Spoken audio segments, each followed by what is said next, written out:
Hey, you guys, it is me, Marshall, And me, Brendan.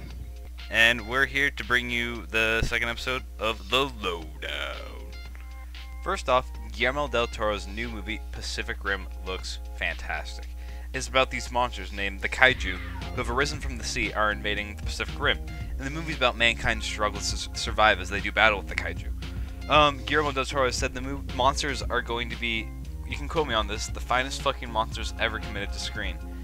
And from the monsters we've seen him do in Pan's Labyrinth and Hellboy, they very well could be. The first official trailer for the upcoming Dread movie is now up, and it looks like it's going to be pretty cool.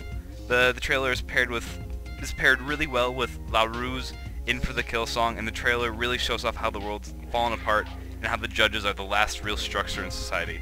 It looks really cool and a lot less cheesy than the first film. Also, slow-mo looks awesome. Speaking of trailers, we have our first trailers for Pixar's Monsters University, a prequel to the much beloved Monsters Inc. I absolutely love the first one, so I'm incredibly stoked to see Mike and Sully returning to the silver screen once again.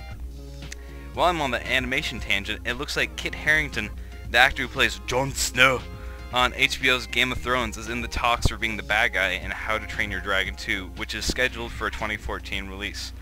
E3 showed off just how amazing of a game Ubisoft's Watch Dogs is going to be, and it looks like Ubisoft is already toying around with making a movie about the series.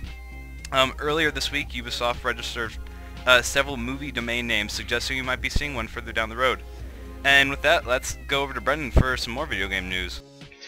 Hey guys, what's up? Brendan here with this week's video game news. First off, Microsoft announced their Surface tablet. The tablet features a fully functioning keyboard and appears to be running on Windows 8. I'm excited to see more from Microsoft and what implications the keyboard may bring to mobile gaming. Moving on, Australia has finally received an 18+ rating for video games. That means all those awesome games they missed out on, like Fallout 3 and Dead Island, will finally be hitting store shelves down under. Undoubtedly the biggest news of last week, in a surprise Thursday night Nintendo Direct press conference, Nintendo unveiled the next iteration of the Nintendo 3DS, the Nintendo 3DS XL, along with several new games for the system, including Animal Crossing. These are awesome announcements, but it begs the question, why the fuck wasn't this stuff at E3?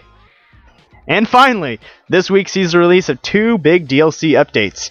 Mass Effect 3's Extended Cut DLC, which adds nearly 2 gigs worth of new ending cutscenes and epilogues to the game, and promises to be dynamic based upon the choices you made throughout the series. So, you know, like it was always supposed to be.